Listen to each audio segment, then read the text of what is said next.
Ele só queria fazer o certo. Mas foi chamado de ladrão e expulso na frente de todos. O que ninguém sabia era que aquele velho simples segurava nas mãos um bilhete de loteria premiado. E o que ele fez depois vai te emocionar. Era só um pedaço de papel amarrotado no chão gelado do shopping. A maioria das pessoas passaria reto, achando que era lixo. Mas Zeca se abaixou devagar, com a mão trêmula de frio e reumatismo, e pegou aquele bilhete de loteria. Olhou, franziu a testa, e leu os números. Aqueles números. Os mesmos que ele ouvirá na televisão do mercadinho horas antes. Mas o que você faria se achasse um bilhete de loteria premiado no chão? E se logo depois alguém aparecesse dizendo que é o dono, você devolveria? A maioria das pessoas responde que sim, até que chega o momento de escolher entre a honestidade e o destino. E naquele instante, Zeca escolheu o certo, mesmo sem saber que o certo ainda ia lhe custar caro. Ele andou com passos curtos pela praça de alimentação até alcançar o homem de blazer azul e sapato engraxado que falava ao telefone, nervoso. Desculpa interromper, é seu esse bilhete aqui? Perguntou, estendendo o papel com delicadeza. O homem olhou de cima a baixo para Zeca, roupas gastas, barba por fazer, sandálias velhas, e soltou um riso sem graça. O que você tá fazendo com isso, hein? Tentando dar um golpe? Disse alto, o suficiente para chamar atenção. Antes que Zeca pudesse explicar, 2 seguranças surgiram e os seguraram pelos braços. Tem gente que já nasce querendo se aproveitar, murmurou o homem rico, ajeitando o relógio caro no pulso. Zeca foi levado para fora do shopping, como se fosse um ladrão. Na rua, ficou parado, o bilhete ainda na mão. Ninguém quis ouvir sua versão. Ninguém se importou. E ele, orgulhoso como era, preferiu o silêncio à humilhação. Naquela noite, dormiu no quartinho dos fundos de uma oficina, onde o dono deixava ele se abrigar às vezes. Colocou o bilhete sobre a mesa e ficou olhando para ele como quem olha para uma ferida aberta. Não sabia se tinha feito bem ou mal. Mas algo dentro dele dizia: você ainda vai entender por que isso aconteceu exatamente assim. Zeca não falou nada a ninguém nos dias que se seguiram. Não comentou com o dono da oficina, nem com a moça da padaria que às vezes lhe dava o pão do dia anterior. O bilhete ficou guardado dentro de um envelope surrado, escondido entre as páginas de uma velha Bíblia que sua mãe lhe deixará. Ele não sabia explicar o motivo disso. Não era medo, nem apego ao dinheiro. Era mais como um nó na garganta que não queria se desfazer. Na manhã seguinte, caminhou até o ponto de ônibus e fez o de sempre. Ajudou a varrer a calçada de uma papelaria, recolheu garrafas plásticas no caminho e ainda cumprimentou a moça do caixa com um sorriso. Por dentro, o coração pesava. Mas por fora, Zeca era o mesmo. Quieto, educado, presente. Não havia orgulho ali. Havia dignidade, aquela que não grita, não cobra aplauso, só vive.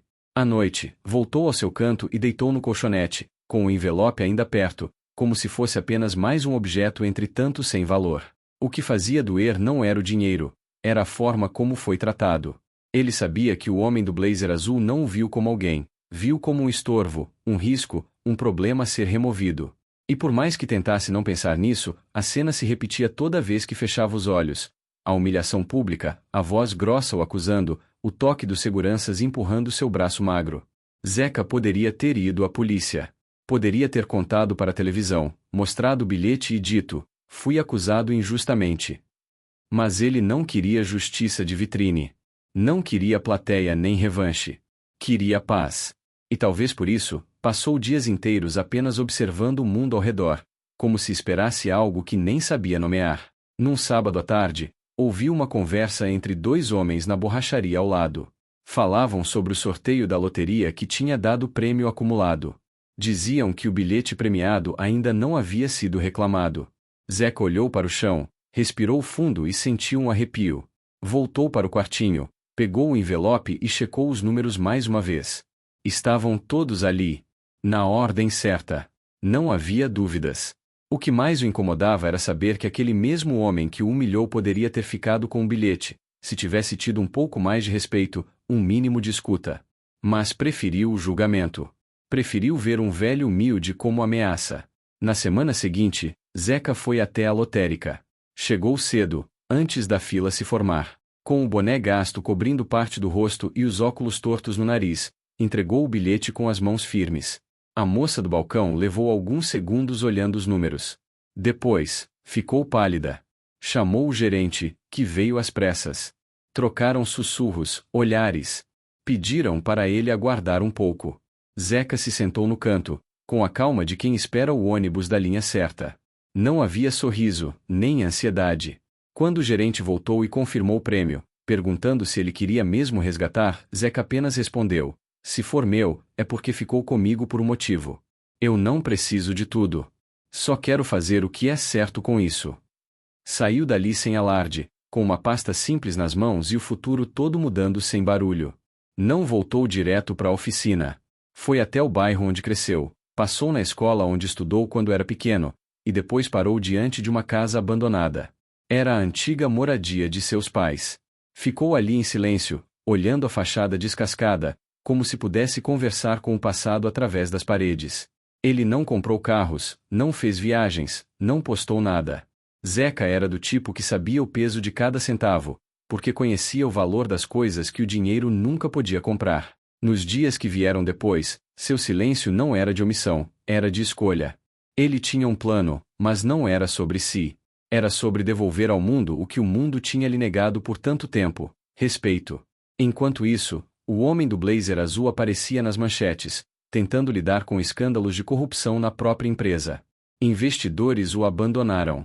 Sócios romperam. As coisas começaram a desmoronar. Mas Zeca não sorriu com isso. Não havia alegria em ver outro homem cair. Só havia a certeza de que tudo volta, cedo ou tarde. E naquele novo silêncio, Zeca começou a construir algo maior do que qualquer prêmio, uma forma de mudar vidas sem precisar dizer que tinha sido ele. Zeca começou a passar mais tempo observando as pessoas. Sentava nos bancos de praças e assistia mães puxando filhos pela mão, aposentados dividindo jornais amarelados e jovens correndo atrás de entregas com mochilas nas costas. Ninguém sabia quem ele era. E, de certa forma, ele mesmo ainda estava tentando entender. O dinheiro estava guardado, rendendo em silêncio, como ele. Nenhuma quantia ainda havia sido tocada. A única mudança real era a pasta preta que agora o acompanhava para todo lugar. Ali estavam os papéis do prêmio, contratos e alguns esboços de ideias que ele rabiscava durante a noite, entre um gole de café morno e o som dos galos ao longe. Certa tarde, Zeca voltou ao shopping. Andou pelos mesmos corredores onde tinha sido empurrado, olhou as vitrines e respirou fundo. Nada parecia diferente ali, mas dentro dele tudo já havia mudado. Passou em frente à loja de joias onde vira o homem do blazer azul pela primeira vez. E foi ali que o viu de novo. Sentado num dos bancos da praça de alimentação, com o terno amassado e os olhos fundos, estava o mesmo homem. Sem a arrogância de antes. Sem os seguranças. Sem o brilho nos sapatos. Parecia menor. Estava só. Zeca ficou parado por alguns segundos. Pensou em passar direto, mas algo o prendeu ali. O homem olhou em sua direção por reflexo, mas não o reconheceu. Era só mais um velho na multidão, como sempre tinha sido. E pela primeira vez, isso não o feriu. Caminhou até uma lanchonete e pediu 2 cafés. Voltou ao banco e estendeu um copo ao homem. "Aceita?" perguntou. O outro hesitou, depois pegou o copo. "Obrigado", disse num fio de voz. Ficaram ali, em silêncio, por alguns minutos. Não havia explicações, nem acertos. Só um gesto simples entre 2 homens quebrados de maneiras diferentes. Depois daquele dia, Zeca entendeu que o dinheiro não resolveria seu conflito interno. Porque o que ele carregava não era sobre notas, mas sobre feridas. Lembranças de uma vida inteira onde ele sempre teve que provar seu valor. Aos patrões, aos vizinhos, até a alguns familiares. Sempre o julgavam pelo que ele vestia, pelo que comia, pelo lugar onde morava. E agora, com milhões no banco, ainda se sentia o mesmo. Só que mais cansado. À noite, escreveu uma carta. Uma daquelas que não se envia. Contou para si mesmo tudo o que queria dizer ao pai que já tinha partido, à mãe que segurava sua mão até nos sonhos. Perguntou se teria orgulho dele agora. Perguntou se tinha feito certo. Perguntou, sem esperar respostas, só para soltar o peso que carregava calado. Na manhã seguinte, foi até um cartório. Registrou o início de uma fundação com o próprio nome, Instituto Zeca da Silva, mas pediu que, quando o projeto fosse ao ar, usassem o nome de sua mãe no topo. Dona Lourdes. Queria que ela fosse lembrada. Que sua bondade, sua fé e sua honestidade estivessem no nome de cada ação feita ali. A fundação começaria pequena, um centro para idosos sem família, um projeto de alfabetização para adultos e uma padaria comunitária onde ninguém pagaria nada. Tudo em bairros onde ele viveu, onde as pessoas sabiam o que era passar necessidade de verdade. Enquanto isso, o conflito ainda sussurrava dentro dele. Zeca sentia que havia vencido uma guerra invisível, mas que ainda faltava algo. Não era glória nem reconhecimento. Era uma conversa. Só uma. Na sexta-feira seguinte, ele retornou ao shopping pela última vez. Encontrou o homem do blazer azul, agora em traje simples, esperando o mesmo café. Sentou-se ao lado e disse: "Aquele bilhete era meu." O outro arregalou os olhos, sem entender. "O da loteria. Aquele que tentei te devolver e você me chamou de ladrão." Houve silêncio. Nenhuma resposta imediata. "Por que você não me expôs? Não fez escândalo?" perguntou o homem, visivelmente abalado. Zeca encarou o copo de café entre as mãos. "Porque eu não precisava te provar nada. Quem eu sou não depende do que você vê, mas do que eu faço quando ninguém vê." Levantou, ajeitou o boné e se despediu com um leve aceno de cabeça. Enquanto saía, o homem ficou parado, como se tivesse levado um soco no peito. E talvez tivesse mesmo, só que feito de palavras. Zeca não voltou mais ao shopping depois daquele dia. A última conversa tinha tirado um peso do peito, não porque ele havia desabafado, mas porque tinha dado ao outro homem uma oportunidade de olhar para si. E isso bastava. Ele não queria perdão, nem desculpas. Já tinha feito as pazes com o que precisava. Os dias passaram, e as ideias que antes eram apenas rabiscos nas folhas começaram a sair do papel. A primeira ação do Instituto Dona Lourdes foi silenciosa. Zeca comprou um velho casarão abandonado no bairro onde passou a juventude. Reformou tudo por dentro, trocou o telhado, restaurou a parte elétrica, pintou as paredes com cores claras e colocou janelas grandes, daquelas que deixam o sol entrar sem pedir licença. O espaço virou um centro de acolhimento para idosos. Muitos ali haviam sido esquecidos pelas próprias famílias, e agora teriam um lugar limpo, quente, com comida boa e, principalmente, conversa. Ele estava lá todos os dias. Não como dono, nem como benfeitor. Sentava nas mesas, jogava dominó, ria das piadas repetidas e ouvia histórias que pareciam saídas de outro século. Ninguém ali sabia que era ele quem bancava tudo. Zeca fazia questão de manter o crachá com o nome de sempre: José da Silva, voluntário. Depois veio a padaria. Um espaço simples, mas com pão fresco saindo o tempo todo.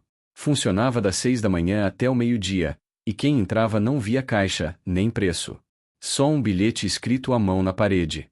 Se você tem fome, coma. Se quiser ajudar, traga farinha. Se não puder, traga sua companhia. A comunidade logo começou a se juntar. Um rapaz desempregado pediu para aprender a fazer pão. Uma senhora viúva se ofereceu para cuidar da limpeza. E assim, sem anúncios, sem reportagens, o projeto foi ganhando vida. O bem que Zeca plantava crescia em silêncio, mas forte como raiz antiga.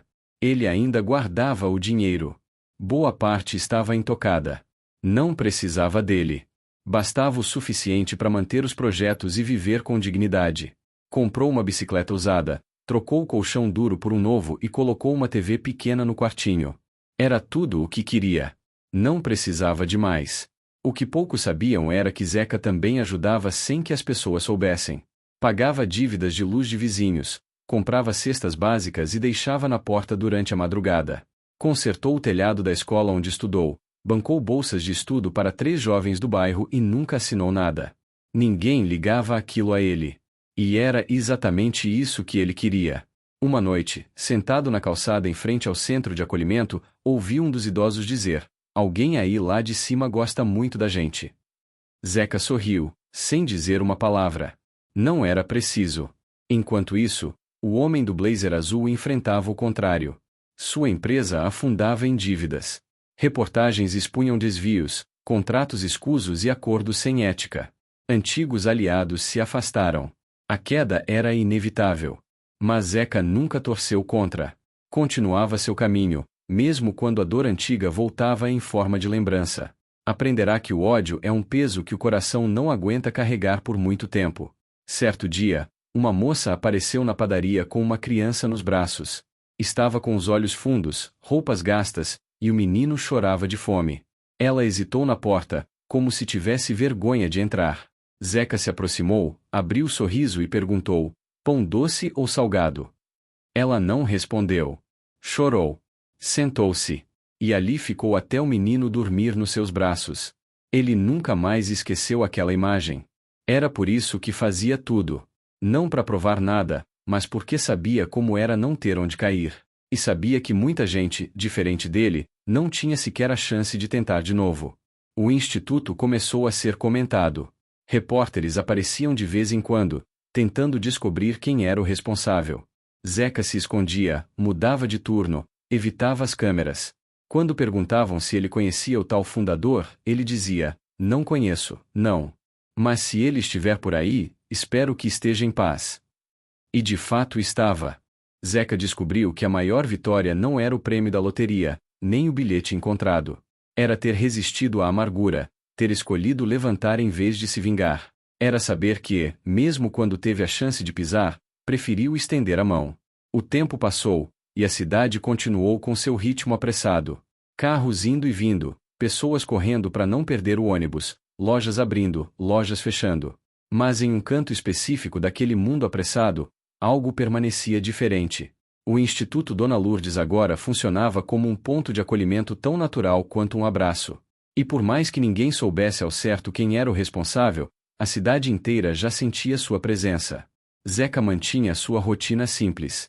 Acordava cedo, varria a calçada, preparava o café, ajudava a empacotar pães e trocava 2 dedos de prosa com quem aparecesse.